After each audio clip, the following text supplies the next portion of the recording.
to residents of Western New York, offering patients the most sophisticated medical advancements while keeping the ease and familiarity of a community hospital.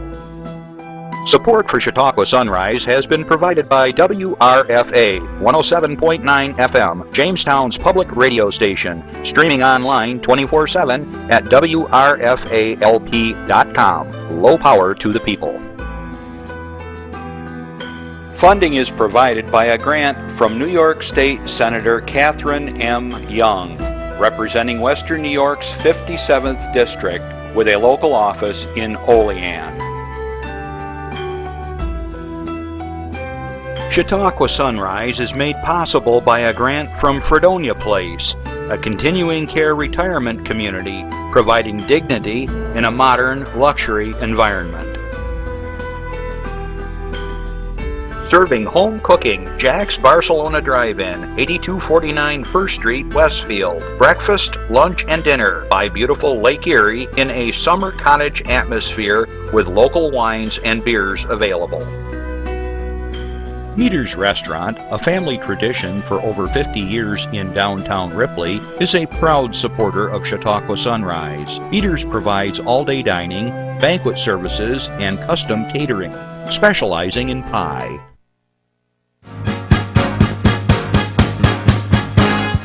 From the Access Channel 5 studios in Mayville, it's Chautauqua Sunrise. Chautauqua Sunrise is hosted by Doc Hamels and supported by the award-winning volunteers at Access Channel 5. Continuing the traditions of Senior Report, we are here to share local news, colorful interviews, and events of interest to everyone. Chautauqua Sunrise is broadcast live Saturday mornings each week, countywide, from 9 to 10 a.m. Join us by calling in live, emailing us, or checking out our social media. And now, from the Channel 5 studios, it's Chautauqua Sunrise. Hey everybody, good morning. I'm Doc Hamels and you are watching Chautauqua Sunrise. If you just joined us for the first time, welcome. Welcome to Chautauqua County. Welcome to Chautauqua Sunrise. We've got another great show for you today and a very interesting guest, so stick around. Now, just in case you're new and you don't know this, we are rebroadcast throughout the week. What time are we on? 2 and 8? Something like that, every day. And we're on Facebook, so you can always check us out there. You can check us on YouTube, which will be posted once a week, and it goes up and it goes forever and ever and ever. We have thousands of views on there. We're inching up on 6,000 views there now. And for those of our friends over in the Jamestown area, you can listen to this show Tuesdays at 1 o'clock. On WRFA 107.9, low power to the people, and you'll hear the audio version of the show. So, and I just got a confirmation we are at 2 and 8. I can't watch my own show where I live. I live like at the top of the world in Ripley there, and we only have satellites and things that float in the air, so we can't get cable up our road. Anyways, happy to have you, and I want to share a few things with you and some information, and we have some announcements. And as always, if you have a question of our guests, you can call us, you can Twitter us, you can Facebook us, you can email us, you can do whatever you want. You can call us the old-fashioned way at 753-5225. If you have a birthday, an anniversary, if you have something going on with your club or organization, we want to know. We have 2 pages of announcements we're going to share, and that's what we're about here in the first segment of our show. Okay, so let me get started right away. First of all, if you don't like the weather we've been having, move, because it's been awesome. Oh, we're going right to this one. All right, he's jumped right ahead. Saturday, today, June 18th, the Grape Discovery Center. Okay, we can bring it back up. They're going to have a cruise-in chicken barbecue and a fundraiser from noon to 5 today. The cruise-in is by Lakeshore Street Rod Association, chicken barbecue by Kiss Barbecue of Westfield, Peggy Sue's Rock and Popcorn. Say that 10 times fast. All proceeds will be used towards the operation cost of the Grape Discovery Center. There's going to be raffles, a silent auction, and it says fun. I think the fun is me. I'm going to be there from 4 to 5 playing for about an hour. So I'm going from one gig to another. So come on over and say hi. If you have any questions about today, call Christina McCain at 326-2003. We don't have to worry about the rain day because today's going to be an awesome weather day. I see it's going to be sunny and 85 degrees. I'm doing the weather now, by the way. And it's going to be a great day out there. So check it out over on Route 20, Westfield, New York. It's the old Ford dealership. Okay, let's move on here. Let's go to Infinity in Jamestown. They're announcing their 2016 summer camp schedule. They've got 5-week themes, which include the Cultural World Tour, too many R's in there for me, Music and Arts Institute, Galaxy Art, and Center Stage Academy. If you want more information on anything that I talk about with Infinity, you can call 664-0991 or go to their website, Infinity Performing Arts, all one word, .org/register. We'll be talking a little bit more about some Infinity things. Let's go to LECOM. This is a new one. Okay, it's part of the 2016 LECOM Health Challenge. They are sponsoring, sponsoring a Military Veterans and First Responders Appreciation Day at Peak and Peak.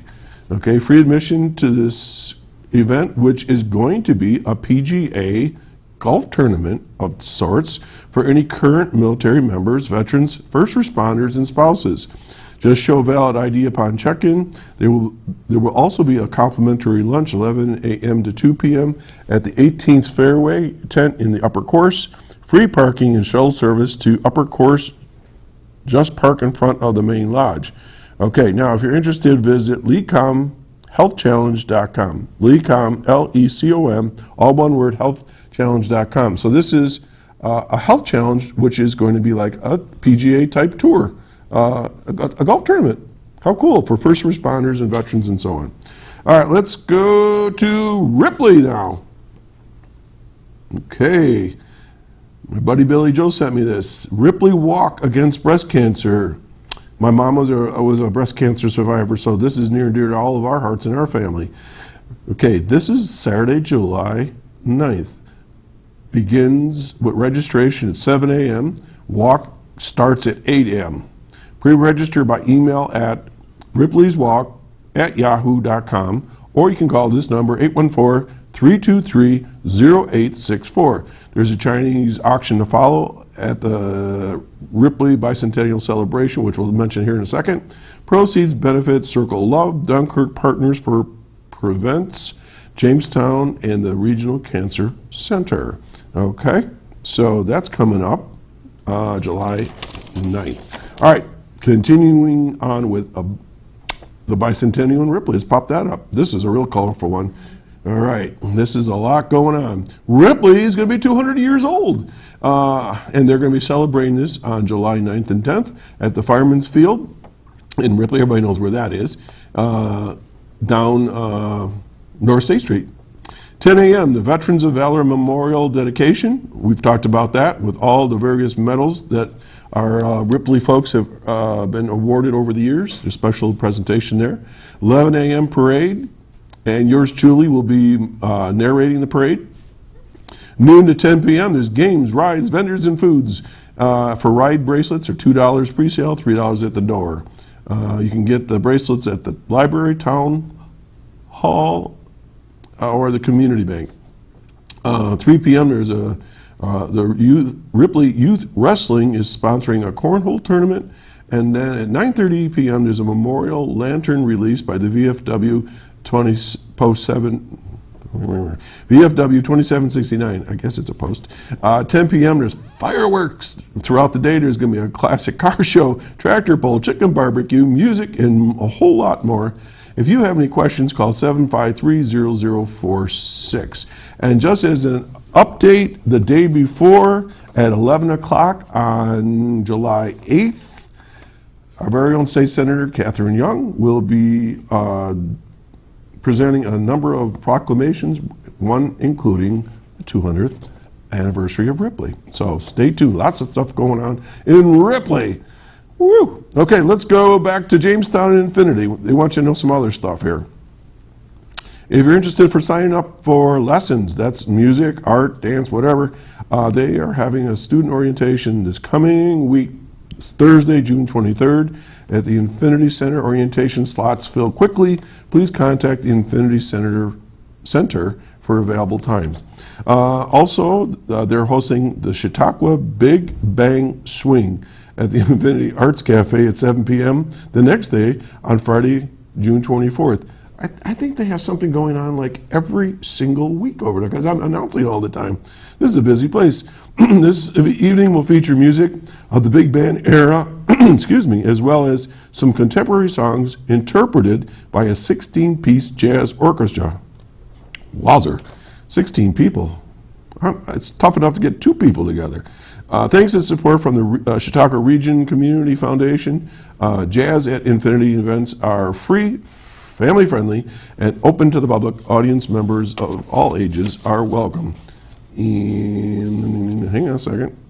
I think I just talked. Oh, private lessons from Infinity Visual and Performing Arts will be putting on a recital at the Infinity Arts Cafe on June 30th at 6 p.m.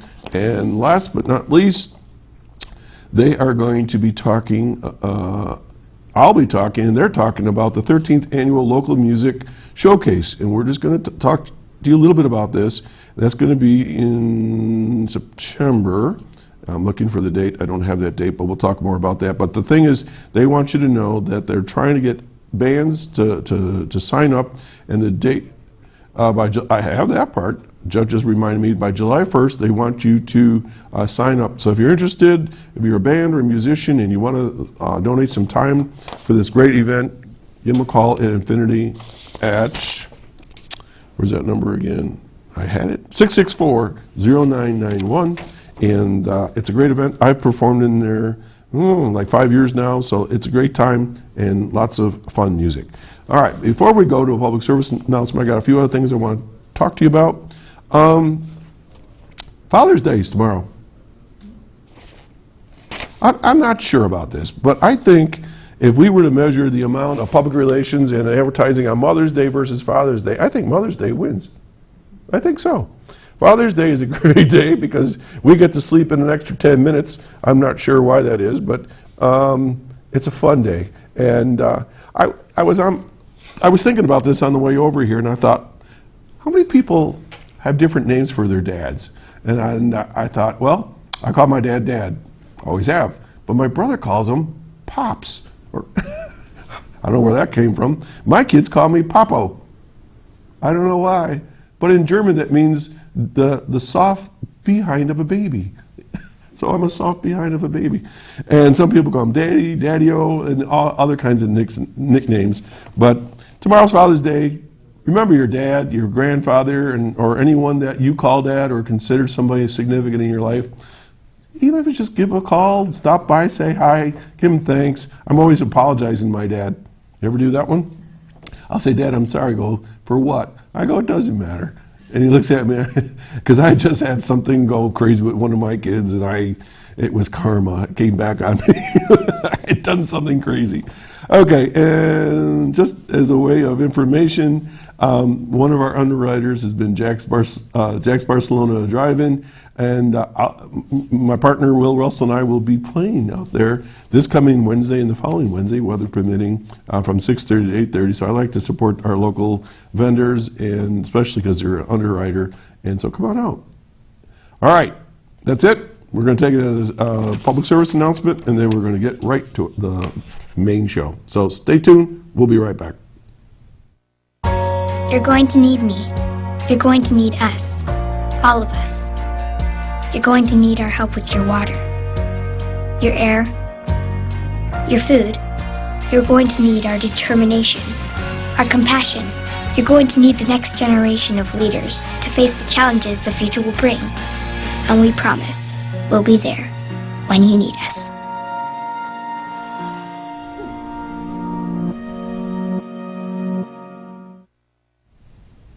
4-H, good stuff.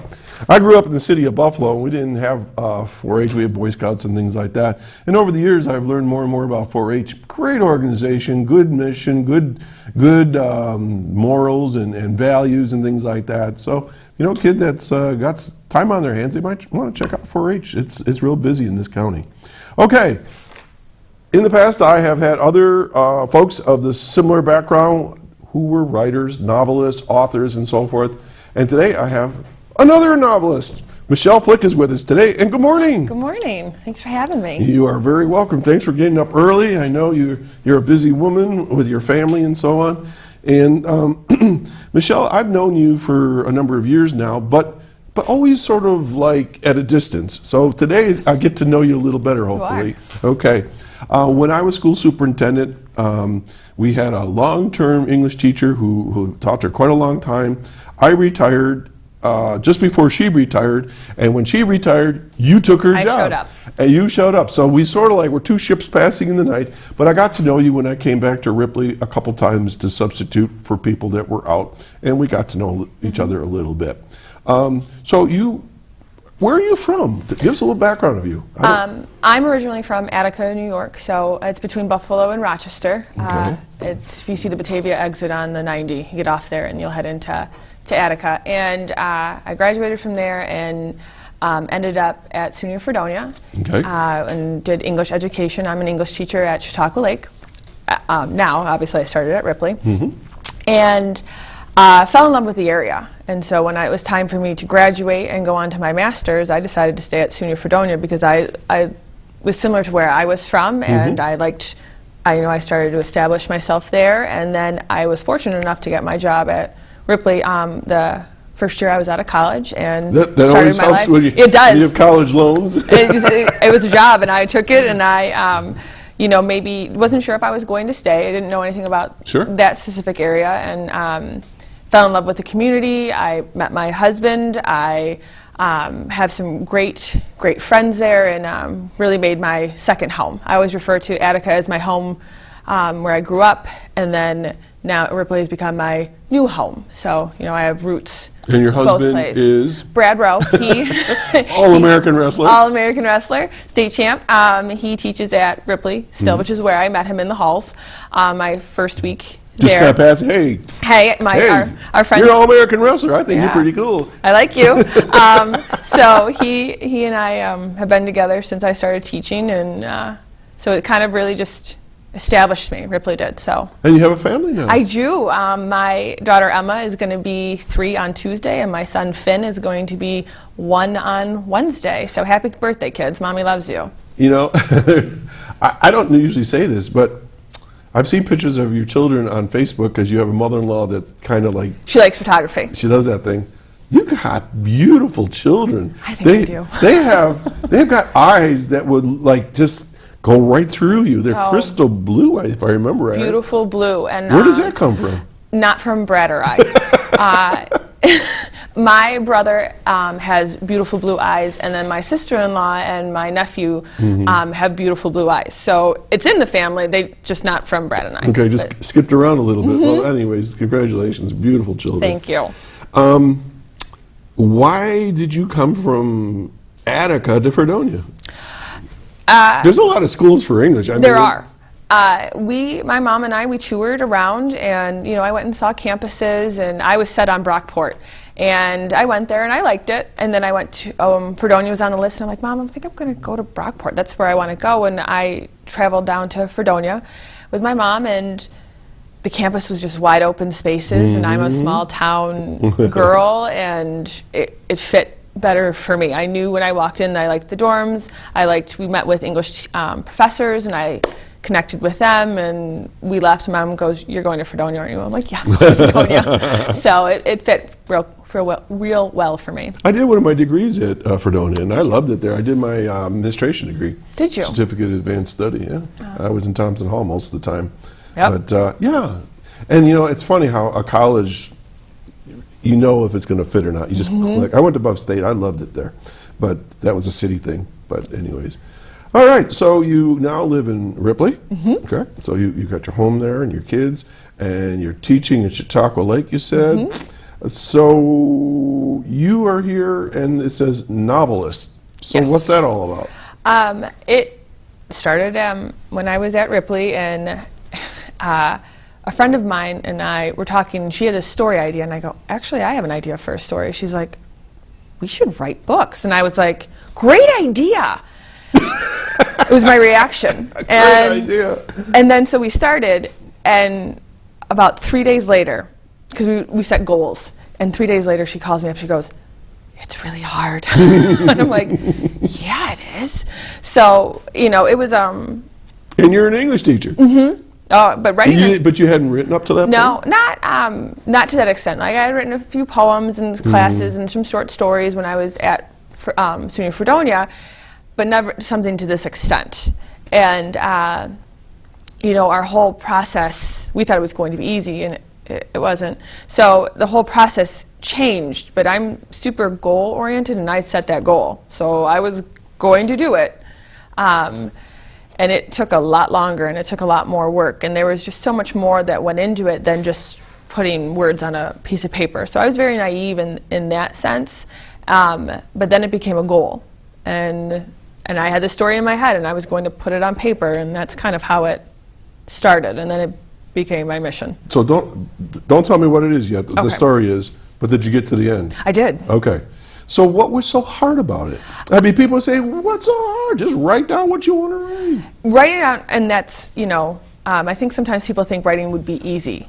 And, I obviously have editing skills, and I get the concept of writing thanks to my English background, starting for the plot structure, moving up and making a complete story. But that also kind of hindered me because I knew I needed a complete story. So I would get point A, point B, and then I would have point E. So I needed, the letters in between to get those points there, and it was struggling because I didn't want filler, and I need to have purpose, and I need to be driven, and it needed to be well-rounded, and needed to stay true and realistic. And I was lucky to have Nadine Stacy, who, wonderful editor, wonderful friend. I actually dedicated my second book to her because, she just influenced me so much. And she was there for me to bounce ideas off, and she'd be like, no, that doesn't work, or what about this works? And, and as a writer, you have to be very open to criticism. Positive Was that and difficult negative. at first? Not from Nadine when she did negative, because I knew it was coming from a good place. Like, Okay. she was doing it to help me. So if I wanted to be better, I was going to take the criticism, and from other people as well. The hard part is you put your heart and soul into a book, and people will critique you. And that's hard because it's kind of, I call it my book baby. Like, you're criticizing something that I put a lot of work into. Yeah, you're really attached to it. But, I can sift through that and be like, okay, they didn't like this, so this is something that I should take a look at. And, it's kind of sifting through that to find how to make me better. It's almost, in my mind, a maturity that you have to go through. You have to learn to divorce yourself from the words and say, okay, I have to trust the critic. I have to listen with an open mind, perhaps. Yes, absolutely, and not take it so personally, because everyone's entitled to their own opinion. I've read books that I didn't love, but I think I also have an appreciation now. Somebody put their heart into that book. I will appreciate for what it is. No more regardless. slamming and this and No, that. I never did before, but I definitely now, I think I'm a little softer when I write reviews because I know someone worked. Okay, so I am not a novelist. I am I guess I'm a columnist. I guess that's what I would call Right. myself. I write Love a column that. once a month, and people say, well, where do you get your ideas? I know where my ideas come from. All of a sudden, I'm walking down the road and they pop into my head, and I'm driving, and then all of a sudden it starts I can see the things shaping up in my mind, and I don't sit down and write it over a period of time. I just think about it for a long, long, long time, and then I sit down and I write it. Right. Draft it and leave it alone and come back and then tweak it. How do you do it? I'm talking short thing now, not a book. Right. A lot of the time I get a lot of inspiration from my students. Adolescents are funny. They feel things very deeply, and they give me a lot of my material. So a lot of my students probably see themselves in their book, and if they don't, well, maybe you should take a closer look because you're in there.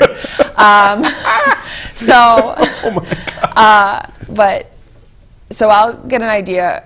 It kind of pops into my head, and the idea kind of ferments, and it becomes kind of like kind of similar to you, like I think about it for a while, and I get to know my characters in my head, and I think about if they've developed enough or what they need.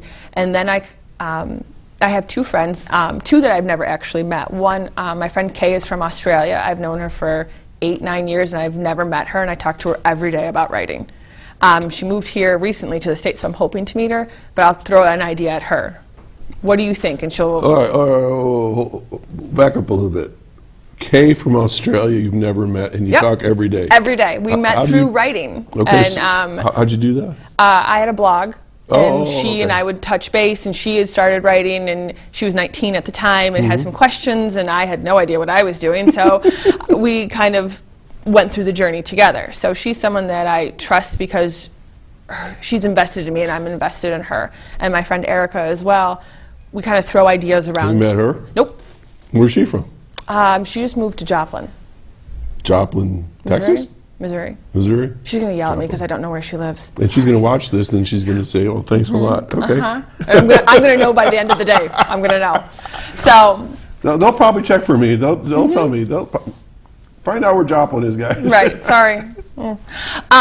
So I throw out ideas to kind of get some feedback. Is it worthwhile? Does it sound interesting? I have a big gap, and then I'll start to write. And I'm what they call a panster. I've never heard this word before. What? Most people write sequentially, like right. start to finish. Okay, yeah. Like Erica starts, and she can't get to the end. Okay. Where I will start with my end, go to the middle. And what did you call it? A panster, P-A-N-S-T-E-R. I have never heard that term before, panster. And so I'll write the end, the middle, go to the beginning, go back to the very, very end, go to the middle, and I write all over because scenes come to my mind and I write it down as best I can. And then I'll give it back to my editors, my friends, they call them beta readers, and I get tons and tons of feedback. And then I piece it all together. And then I give it back to somebody, Nadine or my friend Kay or my friend Erica or my friend Heather, and they go through and they line edit and edit and edit. And then I had to go back through and rewrite a lot and then do it again and again and again and again. Okay, so folks that are listening on the radio, people who are watching right now, they're sitting here and going like, why do it? This is a lot of work. You know, in the beginning, like I said, it was my goal. I wanted to do this, and it was something I was going to accomplish. And because of somebody you talked to, let's write a book. Yep, I was going to do it. I said I was going to do it, so I'm going to do it. And then I had a lot of people who were very supportive of me. You know, my parents and my family were. My husband is. There's an English teacher coming out. And, you know, Lauren Ormsby is a big supporter of me, my friends that I talked about, and Nadine. And so I had a lot of support. This isn't the Oscars. You don't need to thank everybody. I know, but I do. This is a chance to really thank them. They've done a lot of work for me. You don't understand. They've done a ton of work. I don't understand, obviously. So I get to thank them. And then I had my daughter 3 years ago, and then I really just wanted to show her that, like, my dream is to be a published author in Barnes & Nobles and have that opportunity. And I want my daughter to see someone who is going after her dreams. Whether my dreams change or not, but I want her to see someone who is doing something, because I want her to do something with her life. Okay. Whatever she So decides. like a role model. Yes. All right, I was in Barnes & Noble Thursday. All right? I go every 6 weeks because that's when my dog gets groomed, so I have some place that I have to go to. So I go to Barnes & Noble. It's a great place. It's a great place. And I looked with my eyes in a different way because I knew you were coming on. And I thought, Michelle Flick is taking on Barnes & Noble in my mind. And I'm thinking, how in the world does a writer from Ripley, New York, an author, a novelist, anybody, Chautauqua County, get a book into Barnes & Noble? Is that a goal? Is that a reasonable goal, or is it just a goal that you can do and there's other things you can do? I mean, is it a big deal or not? I would be celebrating for months. Months. Just telling anybody who would listen if I was in Barnes & Nobles. I would go to Barnes & Nobles and take my picture in Barnes & Nobles. Lots of selfies, probably. But I think it's obtainable. I think it's something that I will work for. Okay, and, you know, and if that dream can shift, though, too, which is fine. But got to keep moving in a direction. So Barnes & Noble, we'll put that way out there for now. Yeah, it's out there. But, and so it's not like an overnight success type thing unless you're like not you, anybody is extremely gifted and they get some breaks, and I mean it's a very narrow way to get to Barnes and Noble, so it takes a while. All right, so let's talk about the process. No, let me back up one more. So I was sitting at a Rotary luncheon one day, and there was another writer, and she said she was a novelist. Now correct me if I'm wrong, but is a novelist different than other kinds of book writers? Because the way I understood it, there's a framework that a novel follows. And I'm going to make this up because I don't remember it exactly. But there's good guy, bad guy, there's controversy, and everything ends well. I think some authors can do that, and it's the best book ever written. But I think a lot of the times when I'm looking on and reading from independent authors, which is kind of where my title falls, also, they're trying to break that mold. They're trying to, you know, you have to have your big moment, and everyone loves good guy, bad guy tension. But I think that, a lot of people are trying to break that mold to a degree. So, but there's other ways. There's other kinds of books. Oh yes. So, but you fall in the category of novel. I do, you know, and I like to do series. I've dabbled. I have like a novella on the back burner right now that I kind of keep flooding ideas. For my viewers and listeners, a novella is not a car. No, a novella is not a car. What is it? It is a shorter version of a novel, but not quite a short story. There's like word count, which decides what a novel is. There's a word count that decides what a novella is, and there's a word count that decides what a short story is. I'm going to go home and pull up my computer. You need Google. Yeah. Well, I have that word count thingy in my computer, so I'll have to see if where I am. See what a short story is or a novella. Maybe I have a novella in my computer. I don't know. It sounds fancy too, doesn't it? It does. Sounds very French. All right. So you're a novelist because you write a lot of words. I do. Okay. And what I understand you say is you're not a traditional novelist necessarily, but you're going in a different direction. So what makes you different than traditional novelists? You said you're independent. You've already said you're breaking the mold. So what are you breaking? What are you doing different? I think a lot of the times authors, I don't know who sets it up, but you start off and you're going to be a science fiction writer or a love story writer, or you have one genre that you follow. And let's be honest, some people are meant to be in those molds because they're phenomenal in that regard. But I write young adult, and then I've written contemporary. I've done fantasy, and like right now I have a dystopia in my mind, so I don't want to limit myself on what I'm going to write. If I have a story and I think it's good and I get some feedback that it's good, I'm going to pursue it and not be like, can't break that mold. I have to stay inside the lines. Okay. Young adult, what does that mean? Young adult would be probably like 13 to 18. Okay. And I think you mentioned the tensions and the life of a teenager is pretty tumultuous. I mean, it's pretty wild. It's heartbreaking to watch sometimes. So what? There was a period of time that we were willing to pay somebody to take our kids for like 2 years and then bring them back. They're sassy. Yeah, there was some moments there, but we managed to get through it. I got 4 great kids.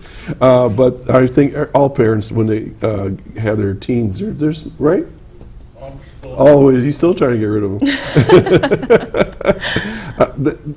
The truth be known that, Randy, they're trying to get rid of you. They're building a little, if you see a little house in the back of your place, that's for you. Okay, teenagers. So what are some of the themes or the messages that you're trying to get across to our young adults in your books?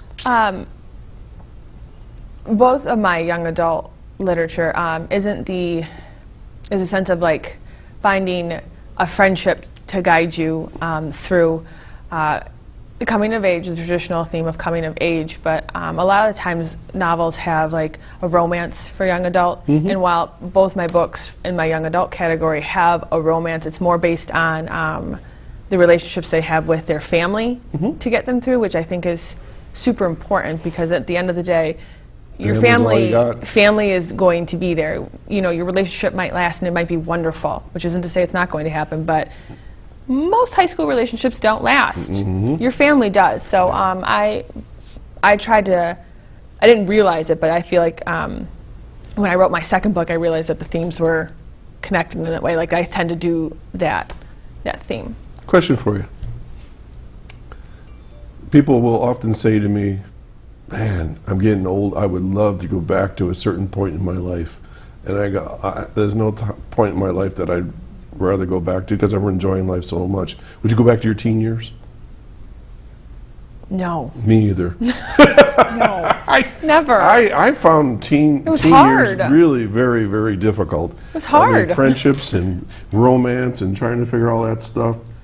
Oh, here we just have the authority. Short stories are 1,500 to 30.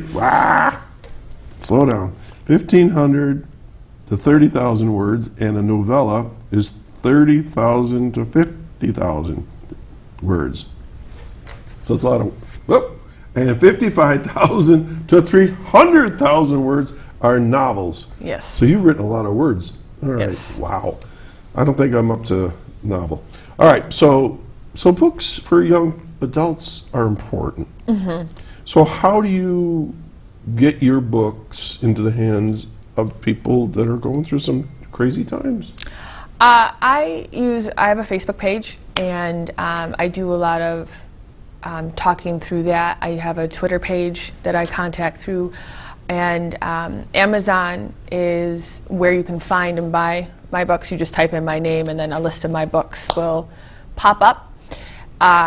You know, and in the independent author world, we're super supportive of one another. So when there's a release, people will share like crazy to help you. I was so fortunate. My last book, Dreamer, that came out in January, I posted that the link was live on Amazon, and by the afternoon I had 27 people who shared it, and I didn't know all 27 of those people. And there's Dreamer. There's Dreamer. So it's awesome. People are super supportive, and it was a lot of authors who had never ever talked to me that they had pushed it out just to be like, who's interested. So it was my best selling, and I think because so many people had simply click the button share. Okay. So.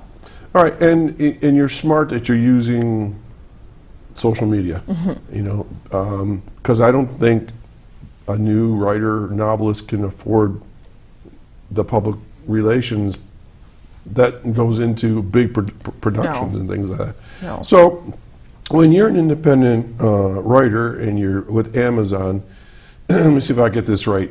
Do you stockpile books? Do they print books on demand? How does that work? I go through a company called Create Space, and I upload it, and I do all those things. And then they are the ones who print it and do it that way. And you can buy it at Create Space, I guess, too.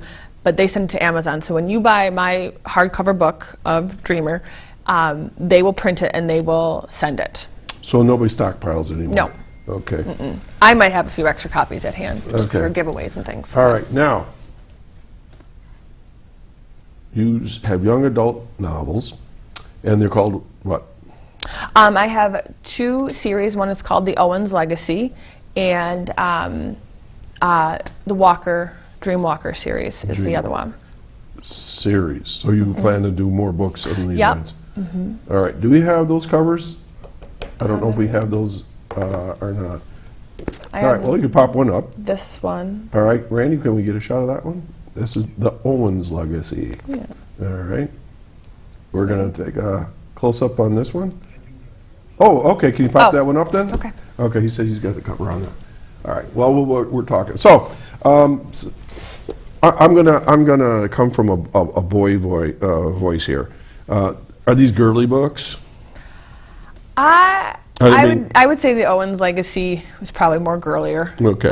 And then there we go. There it is. All right. Listen, for our listeners, right now I'm looking at what looks like twins, and it's called the Owens Legacy, and it's subtitled. I'm assuming that's what we call that. Yep. Revelations. Yep. All right. And it looks like they're in the middle of the bayou.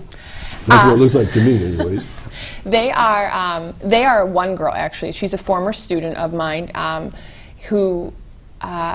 Her cousin actually did the cover, and we went to her aunt and uncle's property, Rachel Swan's parents, Okay. Tom and Anita, and we just took a bunch of pictures, and I was fortunate enough that the student knew what she was doing when it came to covers, and she took the picture, and then another former student of mine revamped it to kind of give it the paranormal feel, which kind of the book has. Yeah. But that is one person there, and so the girl in the black tank top, her name is Piper, and she is more of a hellraiser, and she kind of has a kind of a harsher look on the cover, as the girl in the back, Ryder, who my husband named, is kind of more of an innocent character, which is why we had her in pink and a little standoffish, because she's more of the shyer one. All right. So you have so the story's about twins. Yep. Two Two girls, twins. two lovely blondes, and who was your model for the book? Maggie Hammond. All right, I remember Maggie, a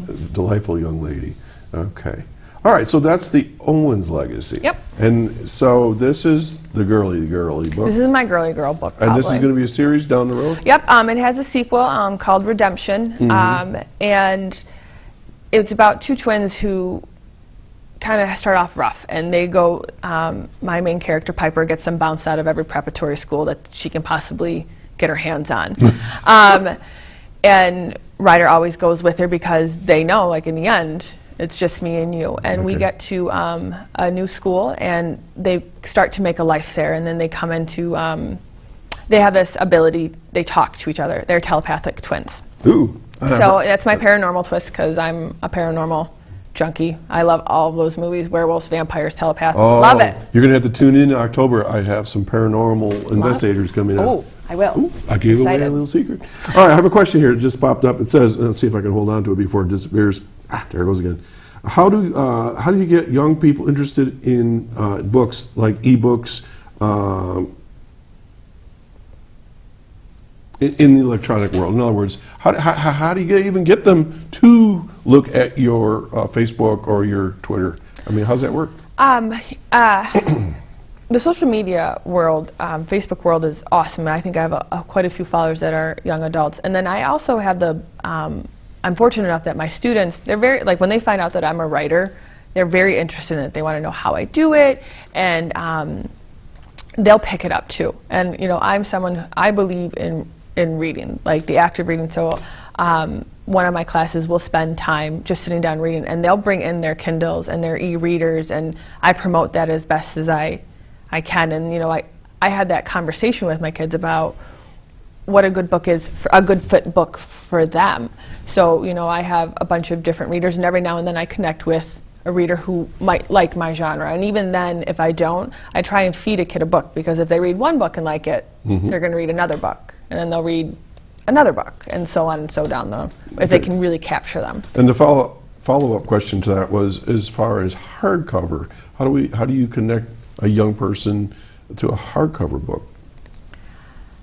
Okay, I understand. That's a hard question. Well, that's why we're here. Ask the tough questions. That's good. You know, if you walk into my classroom, and I can talk about my current students. If you walk into my classroom, I have 2 giant bookshelves filled of nonfiction, fiction, science fiction, romance, hard stuff. Hard topics.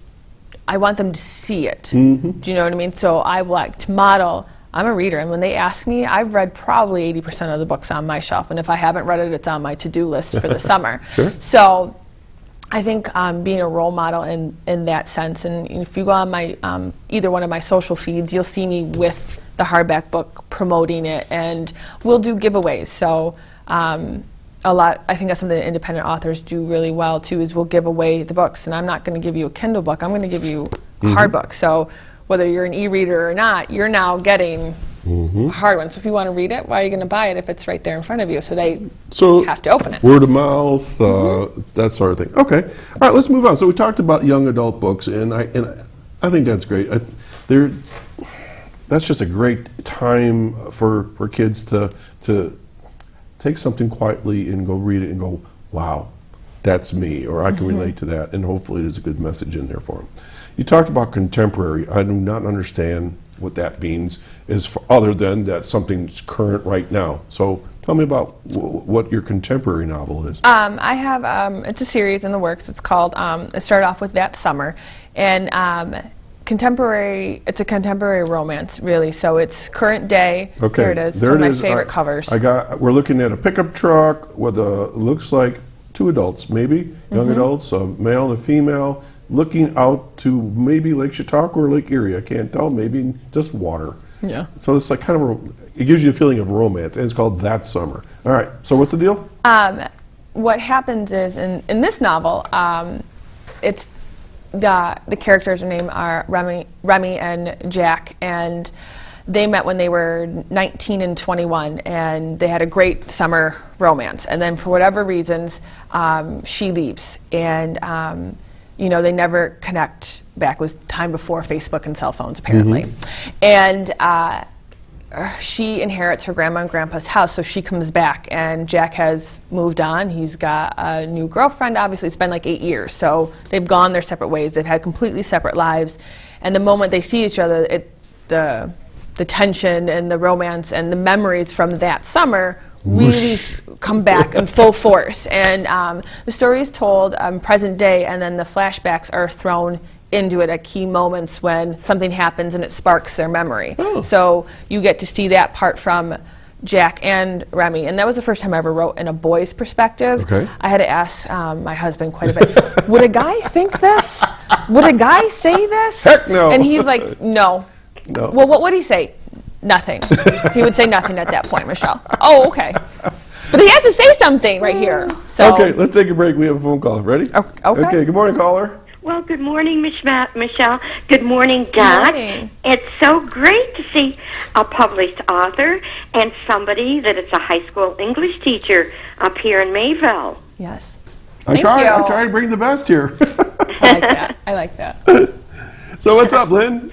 Well, I have, I'm going to get your book. I can't wait to read it. Oh, thank you. But which one? Which one? Well, I want to get the one you just showed, that summer. Summer. Okay. I do have a question. They ask this at, like, library events and that sort of thing. What is your favorite book? Oh, this is actually very easy. I just taught it to my students. It's called Unwind by Neal Shusterman. It is, bar none, one of the best books I have ever read. He, as an author, is just so talented as, like, captivating you and then stopping and going to another person's point of view, and you're like, what? But I need to know what happens to this guy. So you keep reading, and then you get sucked into that person's story, and he stops, and you have to go back, and he's just so captivating, Neal Shusterman is. And the story is about young adults, and it's a dystopia, and if you're a naughty kid, they actually unwind your body parts, and it's about organ transplant. It's very sci-fi, which is not typically my realm, but I have never, ever given this book out and people not love it. My students loved it. They were interested in it. They wanted to argue and yell at me because we were like, how could someone do that? And well, I wasn't doing it, guys, but it makes you want to have conversations at all times, and it's a boy book and a girl book. So I think that very good. I think we just had a review on that book back there. All right, Linda, let's turn the tables. What's your favorite book? Oh, my favorite book is Anna Karenina by Tolstoy. Wonderful. Yeah, I've read it many, many times. It's a lengthy one too. Yeah, I've read it, and especially certain excerpts. And the reason why I love Tolstoy anyway, and he was a social activist also. Sure. I don't know if everybody realizes that about him. And he was very loved in his country. But the reason why he gets very descriptive, but some of the sections, it's like you're there, like you're right there in that room, that experience. And I just love that about him. Yes, he's wonderful. I actually took a Russian literature course at SUNY Fredonia, and that book was our central focus. So. Well, I'm going to leave now. I'll let the two of you finish the show. Well, Russian literature was not high on my list. I have to tell you, I love Russian literature. Oh, and Dostoevsky. Oh, I do too. Yeah. Okay. Yeah. I could go on and on about Russian We should literature. get together sometime and talk. You should. How Yeah. about it? Okay. Well, it's great seeing you on the show. Thank you. And I'm looking forward to getting your books. And have a great weekend and happy Father's Day, Doc. Thank you. Thank you. Okay. Anything else, Lynn? No? Okay. Oh, there are services. I knew it. Oh, yes. That was my little prompt. She was getting carried away, but she calls in and she reminds us of some really cool things going on in the Awesome. county. So what's going on in the Chautauqua County Office for the Aging? Well, with the Chautauqua County Office for the Aging, there are definitely employment services with the program I direct, and we do have money to put some people on, so we are recruiting and going to people on our waiting list, and there are messages for our local businesses that our mature workers are wonderful workers. Okay. The number is 753-4471. We do that in harmony. You do. You've had practice. Okay, Lynn.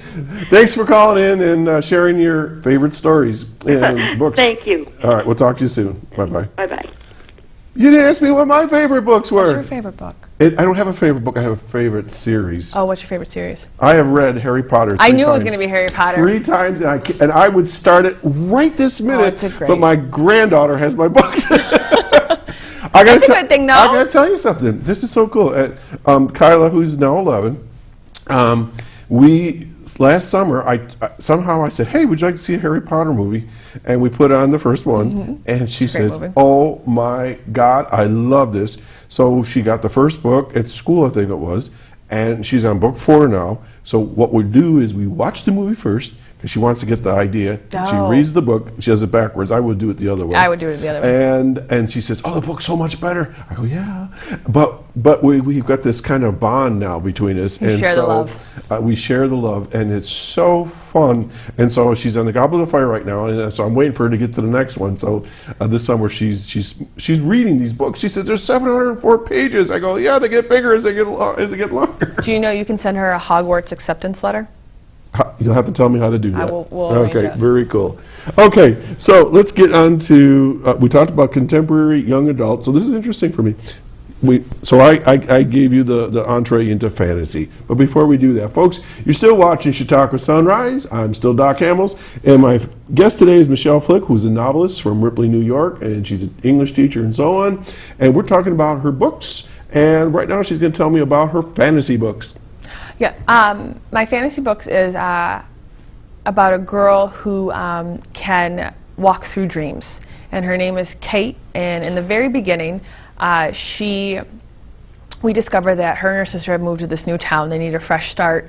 Her parents were both killed in a car accident, and her sister is 24 and has adopted her, for lack of or assumed guardianship. Okay. I guess would be a better word. Excuse me. And she's not happy for multiple reasons, and she's got to find her way in a new school. And there's a mean girl, And you're not my mother. right, and it comes out of her mouth It to her has sister to. all the time. You know, it's kind of that natural progression. And then she ends up in someone's dream, and she realizes, like, this is real, because she sees a little girl that she was in a dream with.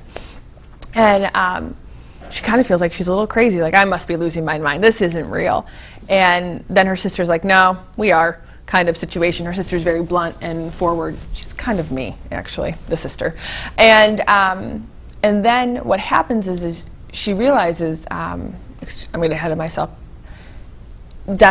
murder started to happen, or deaths. And then all of a sudden, she witnesses one in a dream and realizes that somebody's killing these girls in a dream.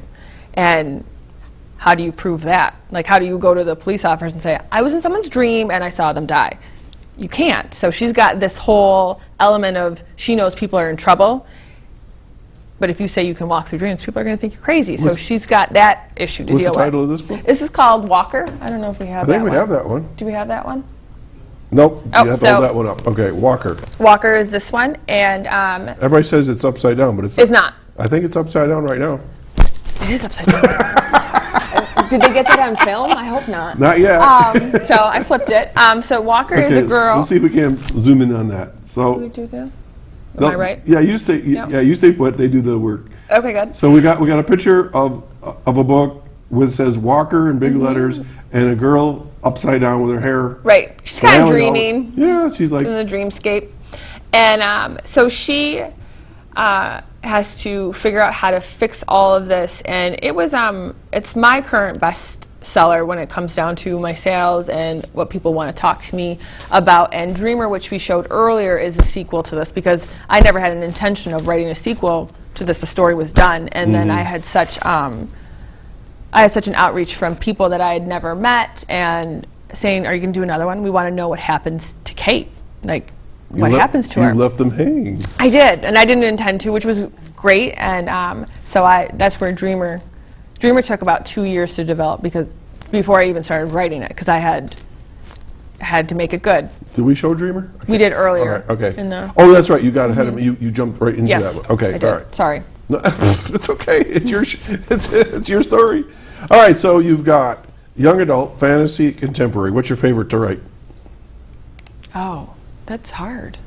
That's my job. Yeah, you do this. I would say the fantasy because you get to stretch the limits. They don't quite.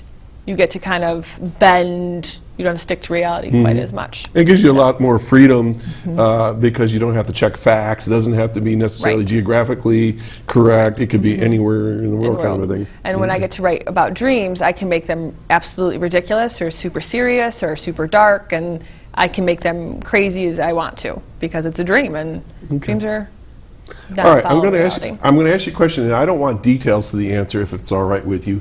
I just want like just a general question or answer. Okay. You've got how many books on Amazon now? 7. Can you retire yet? No. Okay. And that's the part okay. that I want people to understand is that you go through all this work, and you have to build and build and build to make a living off this. You do. Okay. Very few people can really, even published authors can actually live off of what. So don't give up the day make. job quite No. yet. I love teaching That's them. what I always told musicians. I said, don't give up the day job until you get 7 platinum records or something like Some that. sort of contract. Listen, we got less than 2 minutes left. So let's talk about, what's that one? That's fall. That's the sequel to That Summer. Okay. So. Same couple? Different couple. Different couple, but same water. Mm-hmm. Okay. Same water. All right. So we've got a minute and a half left now. So tell the folks how to get a hold of your books. Do you have any book signings or anything like that? I've never done a book signing, but if you look for me, if you go on Facebook, you can find me under Michelle Flick. I'm right there. If you search me, you'll find me.